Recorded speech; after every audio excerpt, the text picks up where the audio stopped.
نہیں کیمرہ نہیں، وہ کیمرے والے نے مسئلہ، وہ پیچھے میں ایک مرتبہ تجربہ ہو گیا ہے. تو بہرحال میں رہنے دیتے ہیں جی، اس کو چھوڑ دیں، دوسری کسی حدیث پہ کر لیتے ہیں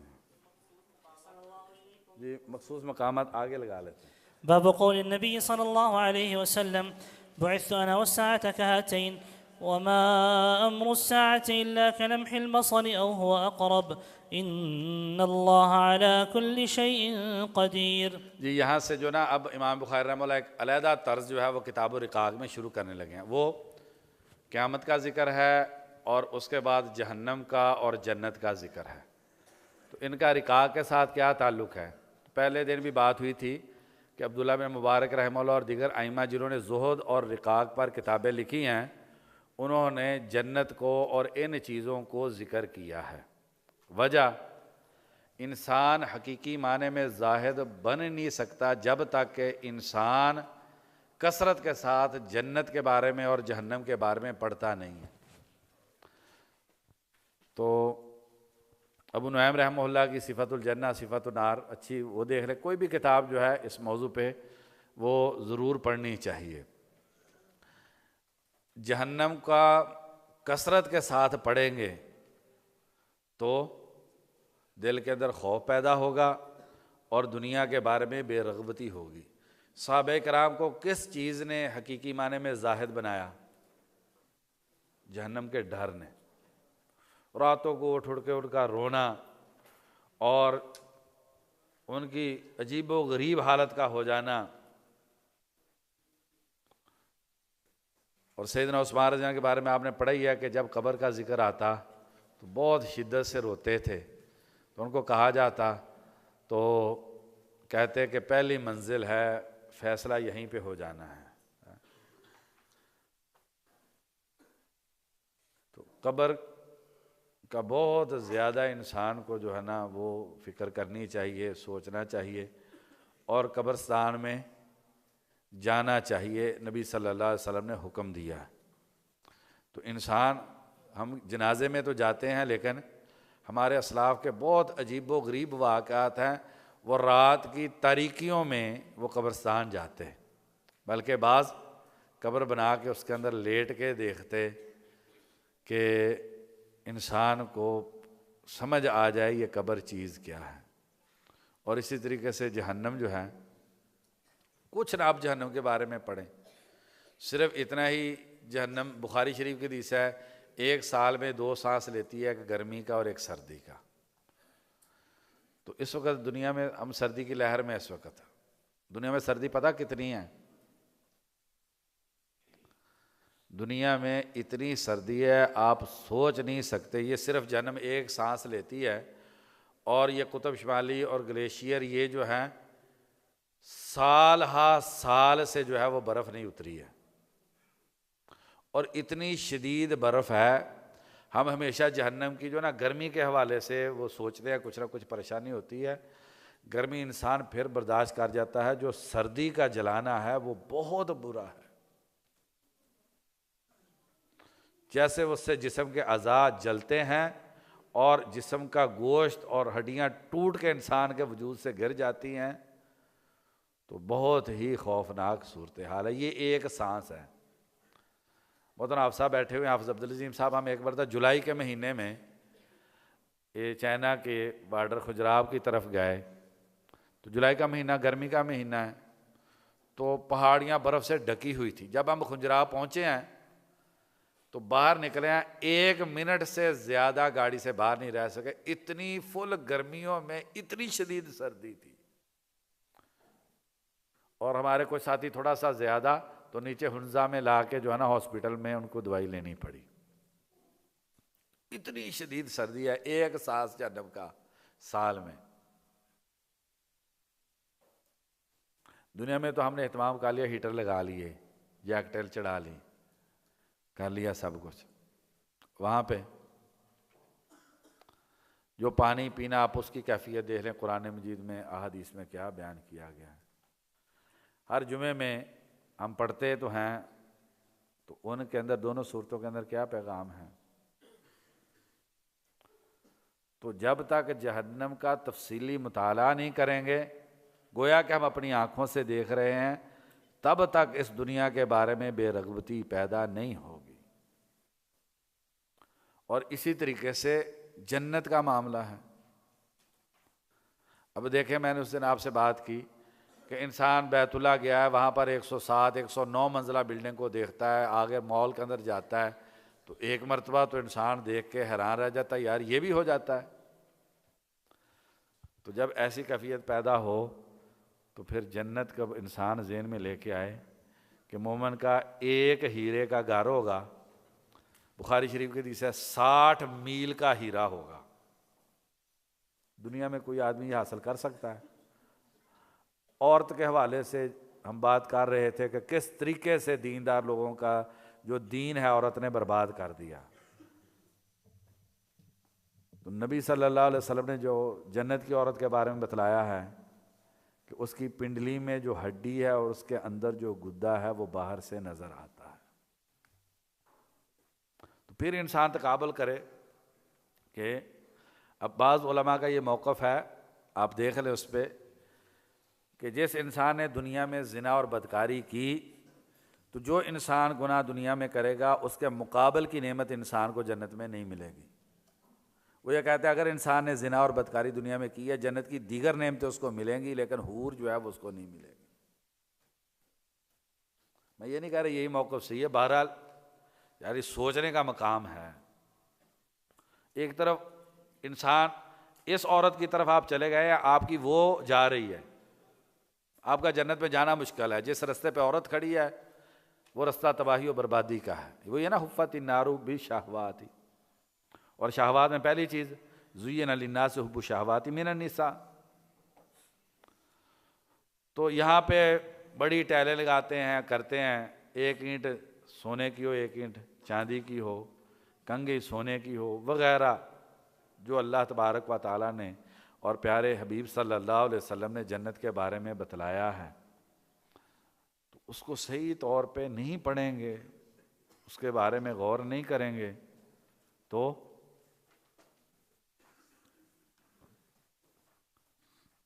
جی پڑھیں جی۔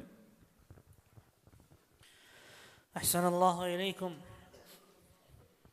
قال حدثنا سعيد بن أبي مريم قال حدثنا أبو غسان قال حدثنا أبو حازم عن سهل قال رسول الله صلى الله عليه وسلم بعثت أنا والساعة هكذا، ويشير بإصبعه فيمد بهما.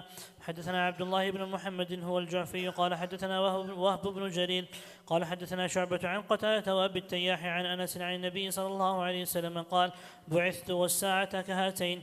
قال حدثني يحيى بن يوسف قال أخبرنا أبو بكر عن أبي حصين عن أبي صالح عن أبي هريرة عن النبي صلى الله عليه وسلم قال بعثت أنا والساعة كهاتين يعني إصبعين. تابعه إسرائيل عن أبي حصين. اب نبی اکرم صلی اللہ علیہ وسلم اپنی بعثت کو قیامت کی نشانی قرار دے رہے ہیں۔ تو جو نشانیاں تین طرح کی علماء نے قیامت کی ذکر کی ہیں، ایک بعیدہ جو قیامت سے بہت پہلے آنی ہے، دوسری متوسطہ جو درمیان کی ہیں، اور تیسری قریبہ جو قیامت کے بالکل قریب کی ہیں۔ تو آپ صلی اللہ علیہ وسلم کی بعثت جو ہے یہ قیامت کی علامات بعیدہ میں سے ہے۔ تو آپ صلی اللہ علیہ وسلم کی یہ حدیث جو ہے بعثت انا والساعۃ ہکذا، تو آپ صلی اللہ علیہ وسلم اپنی امت کو یہ پیغام دے رہے ہیں کہ اب قیامت قریب ہے۔ جب قیامت قریب ہے تو اس کی ٹینشن ہونی چاہیے اور اس کی تیاری ہونی چاہیے۔ اب عجیب بات یہ ہے کہ صحابہ کرام اپنی زندگی میں کئی مرتبہ آپ صلی اللہ علیہ وسلم سے قیامت کے بارے میں پوچھا۔ اس کا مطلب یہ ہے کہ جیسے آپ صلی اللہ علیہ وسلم دجال کے بارے میں بتلاتے تھے تو صحابہ یہ سمجھتے تھے ابھی مجلس سے نکلیں گے تو باہر دجال ہوگا۔ یہ صحابہ کی کیفیت تھی، اور ہمیں دجال کی کیفیت ہمیں کیا ہے؟ تو یہ جو دل کی غفلت ہے ان چیزوں کے حوالے سے، اسی نے ہمیں بد عمل بنایا ہے۔ تو آپ صلی اللہ علیہ وسلم جب قیامت کا اس طریقے سے ذکر کرتے تھے تو صحابہ بار بار کیا پوچھتے تھے؟ متی الساعہ، قیامت کب ہے؟ تو معاملہ جو ہے نا وہ زیادہ دور نہیں ہے۔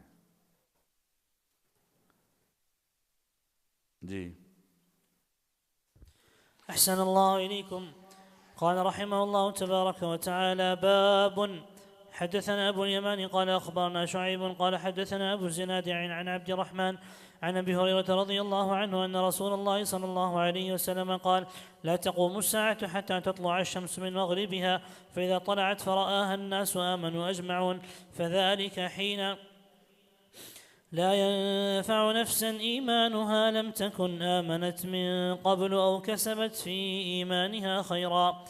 ولتقومن الساعة وقد نشر الرجلان ثوبهما بينهما فلا يتبايعانه ولا يطويانه. ولتقومن الساعة وقد انصرف الرجل بلبن لقحته فلا يطعمه. ولتقومن الساعة وهو يليط حوضه فلا يسقي فيه. ولتقومن الساعة وقد رفع أكلته إلى فيه فلا يطعمها. یلیت حوضہ اپنے حوض کو لیپ کر رہا ہوگا. انسان دنیا کے کام میں مصروف ہوگا اور انسان کو لمحہ نہیں ملے گا کہ قیامت جو ہے وہ برپا ہو جائے گی. کلمح البصر او ہوا اقرب. تو اس سے اللہ تبارک و تعالیٰ کی عظمت کا بھی انسان کو احساس ہوتا ہے کہ اللہ تبارک و تعالیٰ کو یہ جو معاملات ہیں اس کو کرنے کے لیے زیادہ وقت نہیں لگے گا. جی. أحسن الله إليكم. قال رحمه الله: باب من أحب لقاء الله أحب الله لقاءه. حدثنا حجاج قال حدثنا همام قال حدثنا قتادة عن أنس عن عبادة بن الصامت عن النبي صلى الله عليه وسلم قال: من أحب لقاء الله أحب الله لقاءه، ومن كره لقاء الله كره الله لقاءه.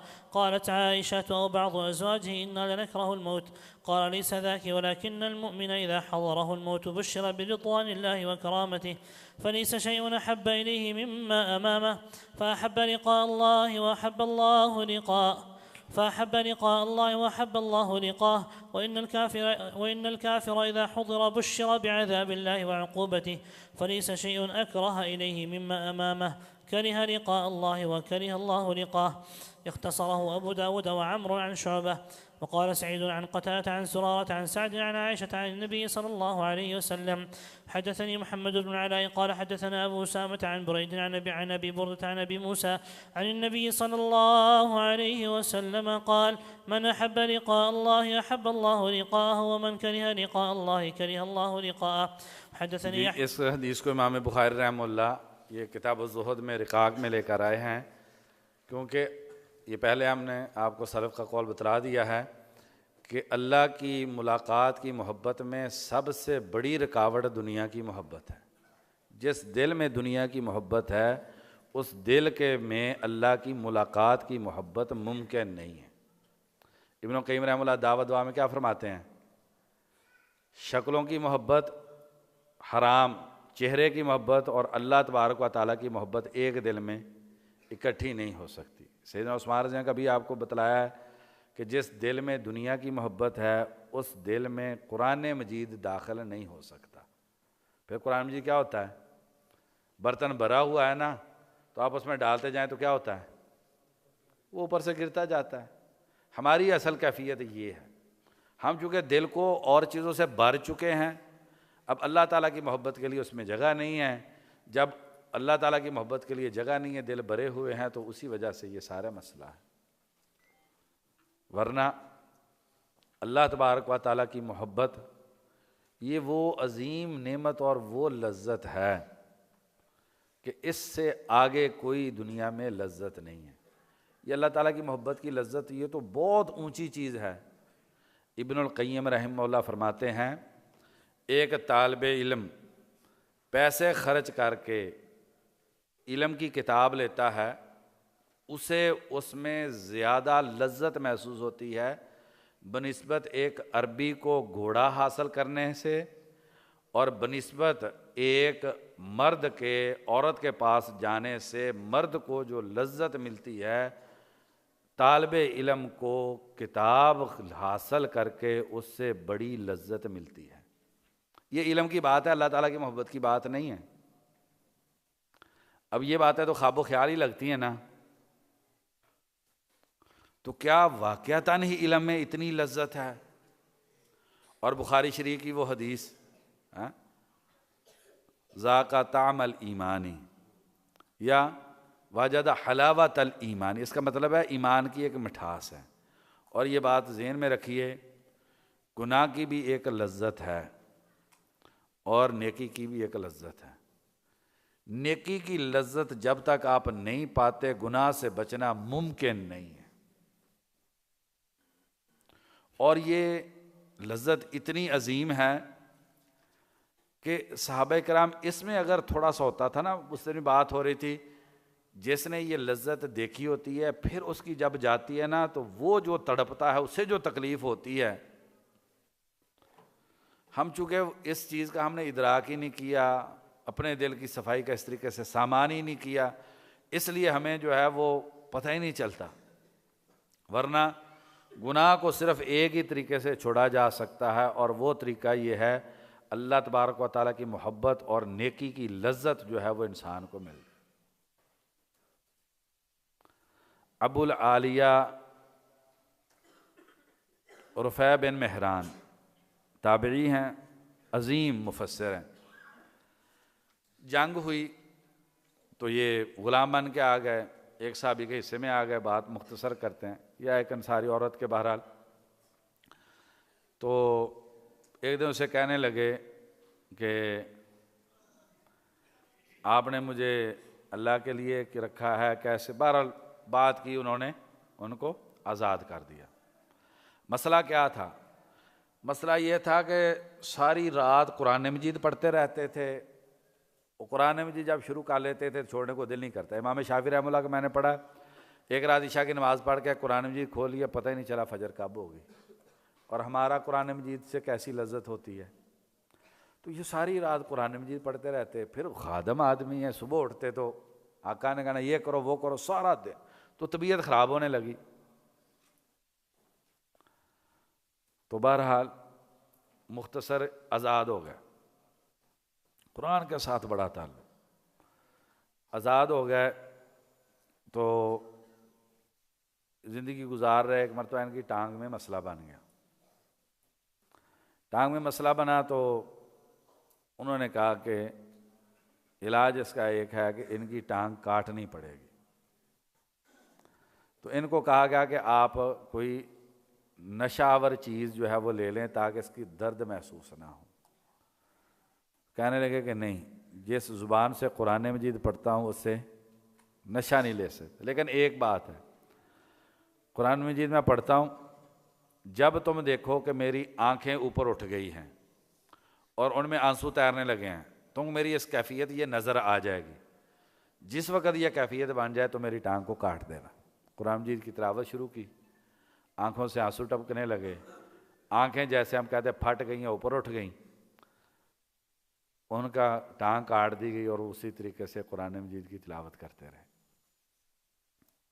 تو ان کو بتایا گیا کہ آپ کی ٹانگ کاٹ دی گئی ہے، تو محسوس نہیں ہوا آپ نے ٹانگ پیچھے کھینچی نہیں ہے، درد ہوتا ہے انسان پیچھے کھینچتا ہے نا۔ کہنے لگے کہ اللہ تبارک و تعالیٰ کے ساتھ تعلق کی وہ مٹھاس تھی کہ یہ آری اس پہ کیا کام اس نے کرنا تھا۔ آپ جو ہے وہ جامع العلوم والحکم میں یہ احسان کیا ہے اس کی شرح میں پڑھیں، ان تعبد اللہ کانک تراہ فإن لم تکن تراہ فإنہ یراک۔ تو بڑی انہوں نے خوبصورت شرح کی ہے، تو اس میں فرماتے ہیں، لکھتے ہیں کہ کئی دفعہ اسلاف ایسے ہوتے تھے تنہائی میں بیٹھ جاتے تھے، کوئی ان کے پاس آتا تھا، انہیں اس پہ اتنی زیادہ تکلیف ہوتی تھی کہ سوچ نہیں سکتے۔ تو ایک دفعہ انہوں نے نام بھی دیا، بیٹھے وہ اللہ تعالیٰ کا ذکر کر رہے تھے، تو ایک آدمی نے آ کے ان کو کہا کہ آپ تنہائیوں میں بیٹھ بیٹھ کے اکتا نہیں جاتے؟ اب تو عورت کے لیے گھر میں بیٹھنا مشکل ہے نا، مجھے جیل میں بند کرنا آپ نے۔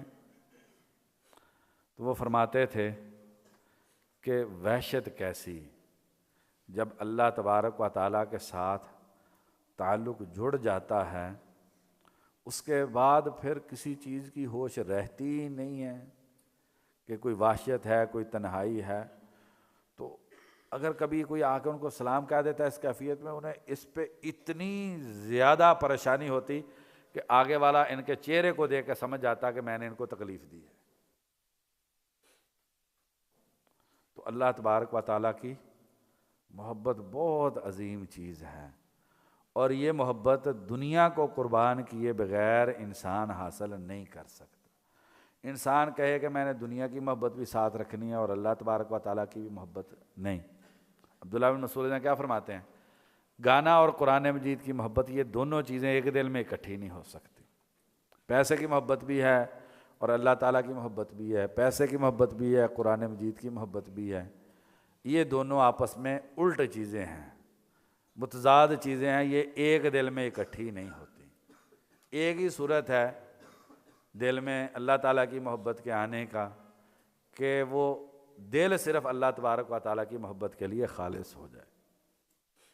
ابن رجب رحمہ اللہ فرماتے ہیں کہ دل کو سکون ایک ہی ذریعے سے آ سکتا ہے کہ اس میں اللہ تعالیٰ کا ذکر، اللہ تعالیٰ کی معرفت، اللہ تبارک و تعالیٰ کے بارے میں علم جو ہے وہ استقرار پکڑ جائے، پورا دل اللہ تبارک و تعالیٰ کی معرفت جو ہے اس سے بھر جائے تو وہ دل کو سکون آ سکتا ہے۔ اس کے علاوہ انسان دل کے لیے سکون کا سامان نہیں کر سکتا۔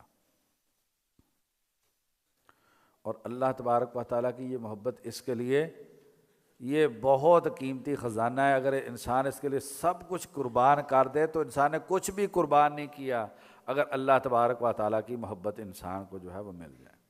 اب مجھے اس محدث کا نام ذہن میں نہیں آ رہا، اللہ اکبر کہتے ہیں کہ جب اللہ تعالیٰ سے دعا کرتے ہیں کاش کہ فرشتوں کو بھی پتہ نہ ہوتا ہم کیا مانگ رہے ہیں تو اللہ سے مانگنے کا مزہ آتا۔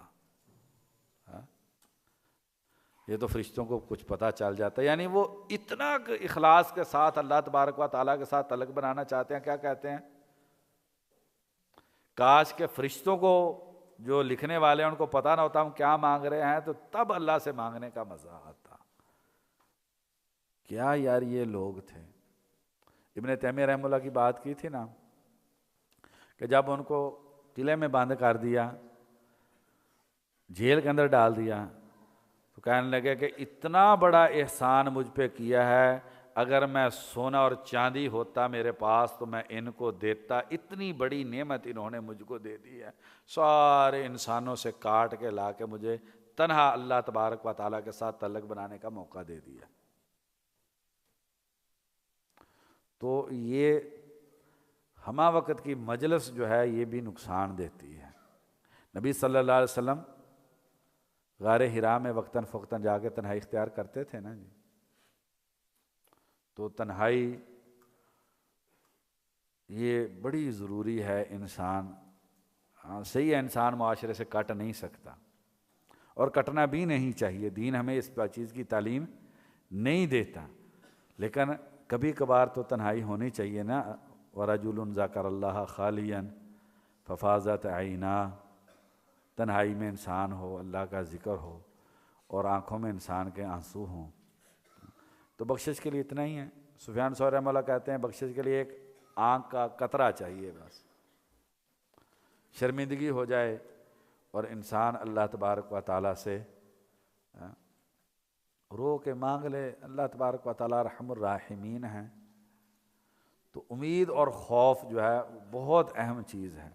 سیدنا عمر فاروق رضی اللہ عنہ اگر کہا جائے کہ سارے جنت میں جائیں گے ایک نہیں جائے گا، مجھے ڈر ہوگا وہ عمر ہے، اور سارے جہنم میں جائیں گے ایک اگر نہیں تو مجھے امید ہے کہ وہ میں ہوں گا۔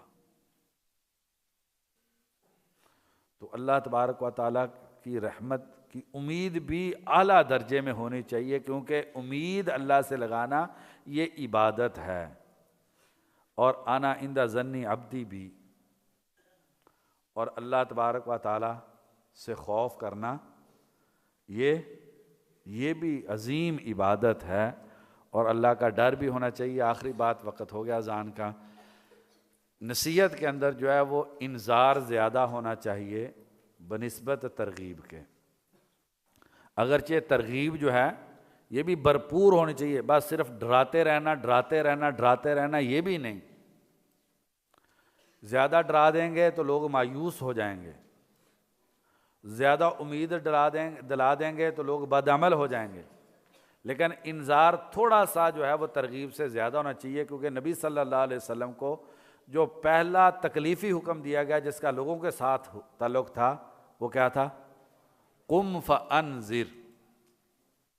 آپ صلی اللہ علیہ وسلم کو پہلا تکلیفی حکم جس کا لوگوں کے ساتھ تعلق تھا وہ انذار کا آپ صلی اللہ علیہ وسلم کو حکم دیا گیا تھا، قم فانذر۔ کیوں؟ کیونکہ انذار کرنے سے دل کی صفائی ہوتی ہے اور اللہ کا ڈر خوف پیدا ہوتا ہے، خشیت۔ کتنی دل کی عبادات ہیں، آپ دیکھیں، خشوع، خشیت علیحدہ علیحدہ چیزیں نا، خوف، رہبت، یہ کتنی عبادات ہیں دل کی جن کا اللہ تبارک و تعالیٰ کے خوف کے ساتھ جن کا تعلق ہے۔ اللہ تبارک و تعالیٰ سے دعا ہے، اللہ تبارک و تعالیٰ نے جیسے ہمیں یہاں اکٹھا ہونے کی توفیق عطا فرمائی ہے، اللہ تبارک و تعالیٰ ہمیں جنت الفردوس میں اکٹھا فرما دے، نبی اکرم صلی اللہ علیہ وسلم کی صحبت و رفاقت میں اللہ تبارک و تعالیٰ ہمیں جنت میں اکٹھا کر دے، اللہ تبارک و تعالیٰ کل قیامت کے دن اپنے عرش کا سایہ ہمیں نصیب فرما دے۔ نبی صلی اللہ علیہ وسلم کی احادیث پڑھنے پر جتنی خوشخبریاں ہیں اللہ تبارک و تعالیٰ ہمیں وہ ساری عطا فرما دے، اور جو خیر کی بات ہوئی اللہ تبارک و تعالیٰ اس کو ہماری زندگی بدلنے کا ذریعہ بنا دے، اور جو کوئی غلط بات ہوگی اللہ تبارک و تعالیٰ، میرے علم کی کمزوری ہے، شیطان کی طرف سے، اللہ تعالیٰ مجھ کو اور آپ کو اس کے شر سے محفوظ فرمائے۔ بہت شکریہ بھائیوں کا، آپ نے بڑا وقت دیا اور لمبا، وہ جو ہے وہ ساتھ بیٹھے ہیں، تو اتنا مجھے یہ پہلی مرتبہ تجربہ یہ ہوا کہ اتنا لمبا نہیں پروگرام ہونا چاہیے، 1 یا 2 دن کا پروگرام ہونا چاہیے۔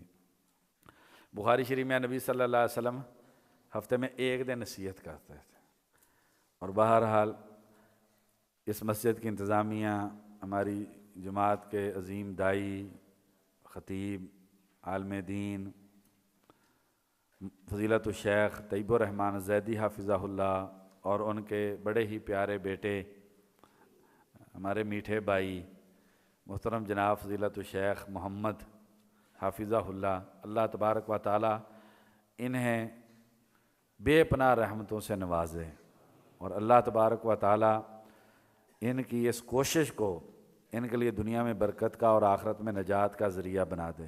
انہوں نے اتنے خوبصورت پروگرام کا اہتمام کیا، ہم سب کی عزت افزائی کی، اللہ تبارک و تعالیٰ ان کی عزت افزائی فرمائے، اور اللہ تبارک و تعالیٰ ان کے فیض کو قیامت تک کے لیے جاری فرما دے، اور اس مسجد کو اللہ تبارک و تعالیٰ قیامت تک کے لیے توحید و سنت کا مرکز اور منبع بنا دے۔ اور بہت سارے علماء جو تشریف لائے ہیں، آپ بھی سب ماشاءاللہ عالم بن رہے ہیں، تو اللہ تبارک و تعالیٰ آپ کو جنت میں ہمارے سروں کے اوپر بٹھا دے۔ یہاں پہ آپ نیچے بیٹھے ہیں، وہاں پر اللہ تبارک و تعالیٰ آپ کو ہمارے سروں کے اوپر بٹھا دے۔ تو مناسب نہیں تھا کہ میں چھوٹا ہو کے ہر اعتبار سے، بہرحال اللہ تبارک و تعالیٰ آپ کی اس شفقت محبت کو قبول فرما لے۔ بھائی کافی دور سے کئی تشریف لائے ہیں، اللہ تبارک و تعالیٰ آپ کا ایک ایک قدم جو ہے وہ جنت میں درجات کا ذریعہ بنا دے، اور اللہ تبارک و تعالیٰ امام بخاری رحمہ اللہ پہ اپنی لا تعداد رحمتوں کا نزول فرما دے، اور ائمہ محدثین پر جنہوں نے یہ خوبصورت گلدستے جو ہے وہ بنائے ہیں، اور اللہ تبارک و تعالیٰ ان کتابوں کو لکھنے کے جو مقاصد ہیں ہمیں انہیں حاصل کرنے کی توفیق نصیب فرما دے۔ سبحان ربک رب العزت عما یصفون وسلام علی المرسلین والحمد للہ رب العالمین۔ بسم اللہ الرحمن الرحیم۔ میں اپنے مشفق اور مہربان حافظ ندیم حافظہ اللہ کا شکر گزار ہوں، اسی طرح حافظ عبدالعظیم حافظہ اللہ کا بھی شکر گزار ہوں کہ ہماری دعوت پر یہ تشریف لائے اور ہمیں کتاب الرقاق پڑھایا۔ اللہ تعالیٰ آنا بھی قبول فرمائے، پڑھانا بھی قبول فرمائے۔ میں طلباء کا جو حیدرآباد سے لے کر پشاور تک طلباء تشریف لائے ہیں، ان سب کا دل کی عطا گہرائیوں سے شکر گزار ہوں۔ میں علماء کا، بالخصوص اساتذہ کا جو تشریف لائے ان سب کا بھی شکر گزار ہوں۔ عبدالعزیز ٹرسٹ اور الحامدون انسٹیٹیوٹ کے کارکنان کا بھی شکر گزار ہوں جنہوں نے بڑی محنت کی اور ان طلباء کی میزبانی کی، اور میں تمام معاونین کا بھی شکر گزار ہوں جنہوں نے اس پروگرام کو کامیاب کروایا اللہ کی رحمت سے، اور انشاءاللہ یہ سالانہ پروگرام ہماری زندگیوں میں جاری و ساری رہے گا اللہ کی رحمت سے۔ اللہ آپ سب کو اور بالخصوص ہم سب کو، مجھے بھی ان باتوں پر عمل کرنے کی توفیق عطا فرمائے۔ جزاکم اللہ خیر۔ کوئی کمی، کوئی کوتاہی کھانے میں، بٹھانے میں، سلانے میں رہ گئی ہو تو میں معذرت خواہ ہوں۔ میں مرکزی جمعیت احمدیہ اسلام آباد کے ذمہ داران کا بھی شکر گزار ہوں کہ آج وہ ناظم اعلیٰ صاحب اور سینئر نائب امیر بھی تشریف لائے۔ میں طالبات کا بھی اور بزرگ خواتین کا بھی شکر گزار ہوں جنہوں نے باقاعدگی سے 3 دن اس پروگرام میں شرکت کی۔ اللہ تعالی ہم سب کو جیسے یہاں جمع ہے موحدین کو جنت الفردوس میں بھی جمع فرمائے۔ صلی اللہ علیہ وسلم۔